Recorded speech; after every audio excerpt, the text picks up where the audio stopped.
Right breaking చూస్తున్నాం. America అధ్యక్షుడు ట్రంప్కు ఆ దేశ సుప్రీంకోర్టులో ఎదురుదెబ్బ తగిలింది. వివిధ దేశాలపై ఆయన ఏకపక్షంగా టారిఫ్లను విధిస్తున్న తీరు చట్టవిరుద్ధమని న్యాయస్థానం తెలిపింది. సుంకాలు విధించే హక్కు అధ్యక్షుడికి లేదని తేల్చి చెప్పింది. ట్రంప్ విధించిన టారిఫ్లను కొట్టివేసింది. ట్రంప్కు వ్యతిరేకంగా 6 అనుకూలంగా 3 జడ్జిలు తీర్పునిచ్చారు. ఇప్పటి వరకు వివిధ దేశాల నుంచి వసూలు చేసిన సుంకాలను ట్రంప్ తిరిగి చెల్లించాల్సిందేనని యుఎస్ అత్యున్నత న్యాయస్థానం స్పష్టం చేసింది. ఇక సుప్రీంకోర్టు తీరుతో యుఎస్ స్టాక్ మార్కెట్లు లాభాల బాట పట్టాయి. మరోవైపు ఇప్పటికే ట్రంప్ భారత్పై 18% సుంకాలను విధించారు.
ఇక అమెరికాలోకి ప్రవేశించే ఉత్పత్తులపై సుంకాలకు సంబంధించి ట్రంప్ దూకుడుగా వ్యవహరించడం అంతర్జాతీయ అత్యవసర ఆర్థిక అధికారాల చట్టం 1977కి విరుద్ధమని న్యాయమూర్తులు అభిప్రాయపడ్డారు.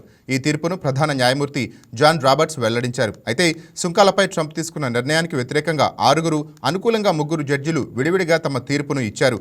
6-3 సుంకాలను రద్దు చేస్తూ సుప్రీంకోర్టు తీర్పు వెలువరించింది. సుంకాలతో సహా పన్నులు విధించే అధికారాన్ని రాజ్యాంగం యుఎస్ కాంగ్రెస్కు మాత్రమే ఇచ్చిందని, కార్యనిర్వహణ శాఖకు కాదని ఈ సందర్భంగా న్యాయస్థానం వెల్లడించింది. జనవరిలో ట్రంప్ తన రెండోసారి అధ్యక్ష పగ్గాలు చేపట్టాక ఇలా సుప్రీంకోర్టులో ఆయనకు వ్యతిరేకంగా తీర్పు రావటం అరుదైన ఎదురుదెబ్బ అని విశ్లేషకులు అభిప్రాయపడుతున్నారు.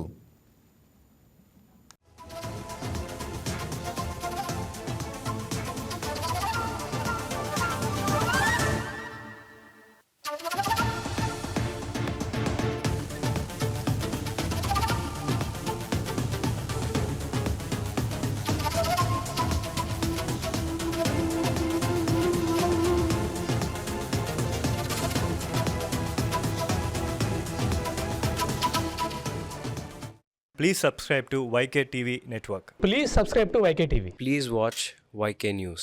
Don't forget to subscribe YK News channel.